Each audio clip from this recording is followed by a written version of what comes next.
चुनावों से पहले नेताओं की दल बदली कोई नया खेल नहीं है, लेकिन पहले सरकार में रहकर सरकार के पूरे 5 साल मज़े लेना, सरकारी मलाई चाटना, सरकारी पदों का लाभ उठाना, मंत्री रहकर पूरे 5 साल आनंद करना और जब सरकार चली जाए तब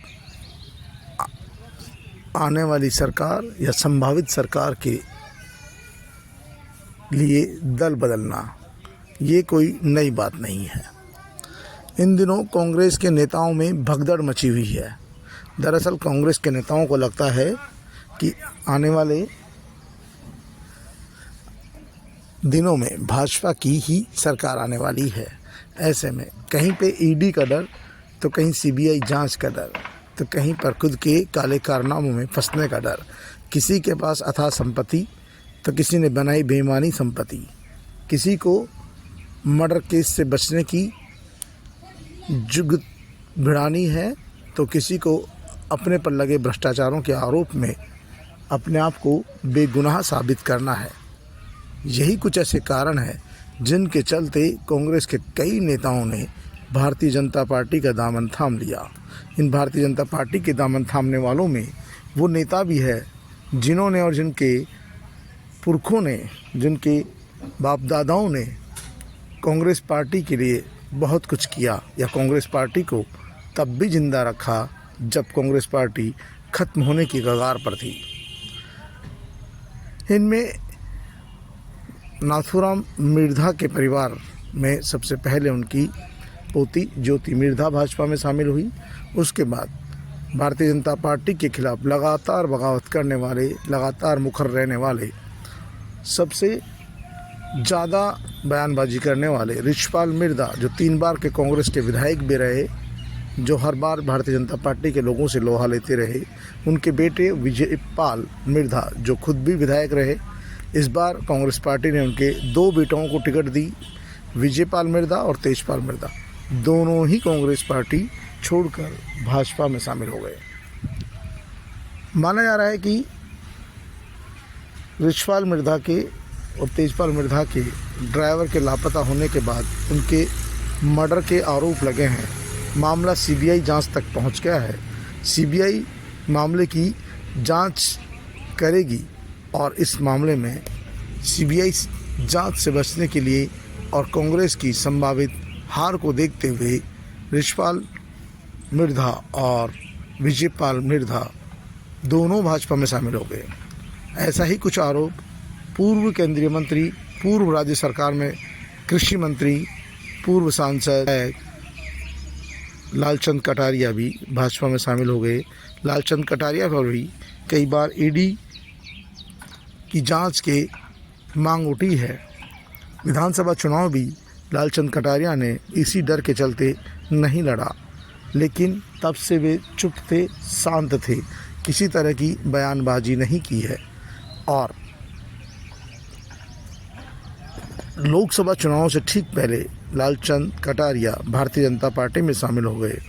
बताया जा रहा है कि लालचंद कटारिया पर भी इस बात का दबाव था कि कहीं न कहीं वो बेनामी संपत्ति या भ्रष्टाचार के मामलों में उन पर एक्शन हो सकता है। लालचंद कटारिया ने समझदारी दिखाते हुए न केवल भारतीय जनता पार्टी का दामन थाम लिया, बल्कि अपने जितने भी मिलने वाले थे सबको भाजपा ज्वाइन करा दी। हालांकि विधानसभा चुनाव के समय ही उन्होंने मंत्री रहते हुए ही चुनाव नहीं लड़ने का ऐलान कर दिया था, लेकिन कांग्रेस पार्टी के नेताओं ने कभी गंभीरता से नहीं लिया। उन्हें लगता था लालचंद कटारिया पार्टी छोड़कर जाने वाले नहीं हैं। इसी तरह पूर्व मंत्री राजेंद्र यादव, जो विधानसभा चुनाव मात्र कुछ वोटों से हारे थे, लेकिन उनके कई ठिकानों पर, क्योंकि वो एक बिजनेसमैन भी है, तो उनके कई ठिकानों पर ईडी की कार्रवाई हुई। ईडी ने कार्रवाई की, और ईडी की कार्रवाई से बचने के लिए ही राजेंद्र यादव ने आखिरकार जब उनके बेटों तक ईडी पहुंच गई तो लगा पूरा कारोबार चौपट हो जाएगा। राजनीति अपनी जगह है और संबंध अपनी जगह है, लेकिन भाजपा में चले गए तो शायद बच जाएंगे, और यही बचाव की मुद्रा उन्हें भाजपा की ओर ले गई। और अभी हाल ही में विधानसभा चुनाव मात्र 300 वोट से हारने वाले राजेंद्र यादव भाजपा में शामिल हो गए। गहलोत सरकार में गृह राज्य मंत्री रहे थे, लेकिन अब उन्हें लगता है कि कांग्रेस पार्टी उन्हें बचा नहीं सकती। कांग्रेस पार्टी के नेता अशोक गहलोत भी उस स्थिति में नहीं है कि उनका बचाव कर सके। लालचंद कटारिया, रिछपाल मिर्धा को भी और यहाँ राजेंद्र यादव को भी गहलोत समर्थक माना जाता है। तीनों नेता गहलोत समर्थक है और आने वाला समय कांग्रेस में सचिन पायलट का बताया जा रहा है। ऐसे माना जाता है कि इन तीनों नेताओं ने यही सोचकर कि आने वाले समय में हो सकता है सचिन पायलट उन्हें वो स्थान नहीं दे जो उनका है, या आने वाले समय में जब ईडी और सीबीआई का उनके खिलाफ एक्शन ले तो उनको कोई बचाने वाला नहीं हो, तो ऐसे में भाजपा में जाने में ही फ़ायदा है। पूर्व सांसद, पूर्व मंत्री, पूर्व विधायक, अनुसूचित जाति आयोग के अध्यक्ष रहे खिलाड़ीलाल बैरवा गहलोत सरकार में भी गहलोत के खिलाफ मुखर रहे, उनके खिलाफ मोर्चा खोला, और ऐसे में उन्हें लगता है कि वो सचिन पायलट खेमे के हैं। लेकिन अब सचिन पायलट भी फ़िलहाल किसी पोजीशन में नहीं है। अभी उन्हें न तो नेता प्रतिपक्ष बनाया गया, न सूबे की बागडोर दी गई है। हालांकि आने वाला समय उन्हीं का है, लेकिन शायद सचिन पायलट ने उन्हें अभी कोई रास्ता नहीं बताया। ऐसे में खिलाड़ीलाल बैरवा भारतीय जनता पार्टी में शामिल हो गए। भारतीय जनता पार्टी उन्हें धौलपुर करौली से लोकसभा उम्मीदवार बना सकती है।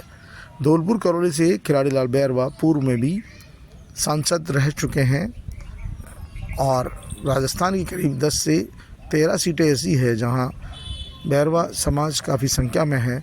तो भारतीय जनता पार्टी को बैरवा समाज का वोट बैंक जोड़ने के लिए, क्योंकि जो परंपरागत रूप से कांग्रेस का वोट बैंक रहा है, लेकिन हाल ही में विधानसभा चुनावों के दौरान बीजेपी ने पहली बार बैरवा समाज की 7 टिकट दिए और उनमें से 6 उम्मीदवार चुनाव जीतकर विधानसभा पहुंचे हैं।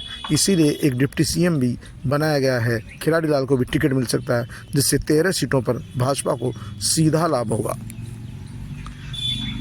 रिछपाल मिर्धा डायलॉग किंग है, किसान नेता है, उनका अपना अलग ही अस्तित्व है। नागौर में वे खुलेआम हनुमान बेनीवाल को चुनौती देते हैं, बीजेपी को चुनौती देते हैं, बीजेपी की नेताओं को आड़े हाथों लेते हैं।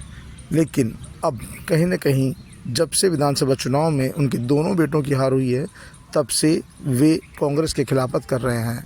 अब उनका कहना है कांग्रेस की धूनी में दम नहीं है, यानी कि कांग्रेस में अब दम नहीं है। आने वाले 20 साल तक कांग्रेस में कोई मुकाबला करने की स्थिति भी नहीं है। जब रिछपाल मिर्धा जैसे नेता ही कांग्रेस पार्टी छोड़कर भाग जाएंगे, तो आखिरकार फिर लोहा कौन लेगा, मुकाबला कौन करेगा। तो इस तरह की जब बयानबाजी होती है, लेकिन अंदर खाने सबको पता है कि रिछपाल मिर्धा कांग्रेस छोड़कर भाजपा में क्यों गए हैं। अभी 3 महीने पहले ही उनके 2 बेटों को कांग्रेस पार्टी ने विधायक का टिकट दिया है। ये दूसरी बात है कि जनता ने नकार दिया, जनता ने नकार कर उन्हें घर भेज दिया। ऐसे में उससे पूर्व भी रिछपाल मिर्धा खुद 3 बार विधायक रह चुके हैं। रिछपाल मिर्धा अपनी बेबाकी के लिए जाने जाते हैं। अब उनका कहना है कांग्रेस में अब वक़्त नहीं है, अच्छे नेताओं की पहुंच नहीं है, सीनियरों को दरकिनार कर दिया गया है। यही विजयपाल मिर्धा का भी कहना है। लेकिन दरकिनार कैसे कर दिया गया? जब एक ही परिवार में 2 लोगों को टिकट दिया जाए और दोनों ही हार जाए, आखिरकार वो दरकिनार कैसे हो सकते हैं? लोकसभा का टिकट भी अभी संभावित था, क्योंकि कांग्रेस पार्टी ने किसी को लोकसभा उम्मीदवार नहीं बनाया। हाँ, ज्योति मिर्धा को भारतीय जनता पार्टी ने ज़रूर उम्मीदवार बनाया है, और उन्होंने खम ठोक कर कह दिया था कि इस बार उनका परिवार उनके खिलाफ चुनाव नहीं लड़ेगा, क्योंकि विधानसभा चुनाव में उनके चचेरे भाई उनके खिलाफ चुनाव लड़े और उन्हें हरा दिया। अब लोकसभा चुनाव में कोई भी उनका परिवार का सदस्य, चाहे रिछपाल मिर्धा हो, चाहे रामनिवास मिर्धा के परिवार का सदस्य हो, या फिर विजयपाल मिर्धा या तेजपाल मिर्धा, कोई भी ज्योति मिर्धा के सामने खड़ा नहीं होगा। यानी कि पूरा का पूरा परिवार ज्योति मिर्धा के समर्थन में काम करेगा, और एक बार कोशिश है कि ज्योति मिर्धा को नागौर से चुनाव जिताया जा सके। रणधीर सिंह भिंडर ने पूर्व गृह मंत्री और वर्तमान में असम के राज्यपाल गुलाब चंद कटारिया से अदावत के चलते रणवीर सेना का गठन किया था, और भारतीय जनता पार्टी की भिंडर विधानसभा से लगातार हार का सामना करना पड़ा।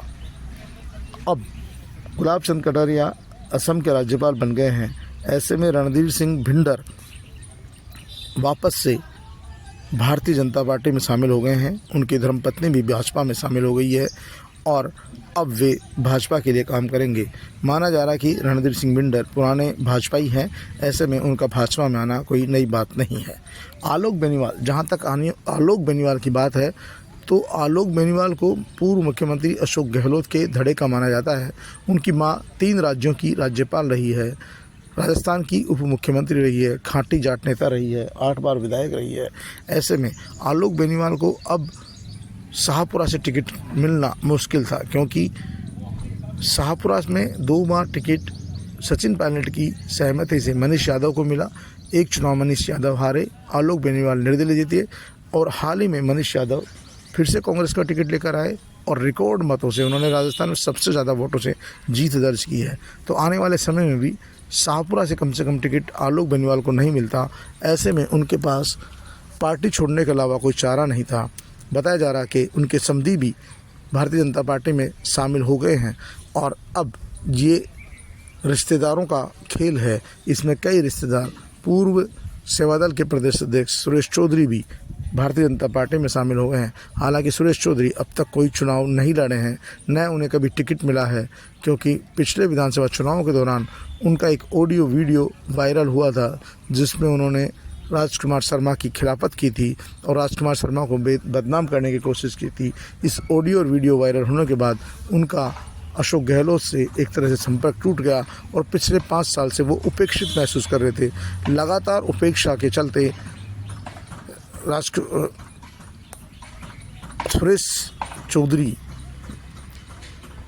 अलग थलग महसूस कर रहे थे। ऐसे में उन्होंने भाजपा का दामन थाम लिया है, क्योंकि उम्मीद है कि भाजपा में कहीं उनका भला हो जाए। हालांकि आज तक कांग्रेस पार्टी में टिकट नहीं दिया है।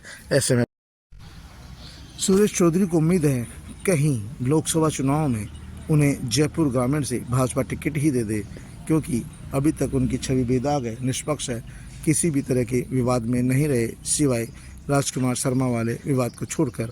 लेकिन भारतीय जनता पार्टी में टिकट पाने वालों की फहरिस्त लंबी है। यहाँ सबसे ज़्यादा प्रभावी नेता सतीश पूनिया है। सतीश पूनिया को टिकट मिलने की पूरी उम्मीद है। राजेंद्र राठौड़ भी यहाँ से दम ठोक रहे हैं और भी दूसरे नेता हैं जो जयपुर ग्रामीण से चुनाव लड़ना चाहते हैं। ऐसे में कांग्रेस से आने वाले नेताओं को यहाँ से टिकट मिलेगा कहना मुश्किल है, लेकिन फिर भी माना जा रहा है कि जयपुर ग्रामीण से लालचंद कटारिया या आलोक बेनीवाल में से किसी एक को टिकट दिया जा सकता है। तो धौलपुर करौली की SC की सीट से खिलाड़ी लाल बैरवा को टिकट आ सकता है, क्योंकि भारतीय जनता पार्टी राजस्थान की सभी 25 सीटों को जीतने के लिए कोई कसर नहीं छोड़ना चाहती और यही कारण है कि अभी आराम गैराम के दौर में भारतीय जनता पार्टी सभी नेताओं को शामिल कर रही है।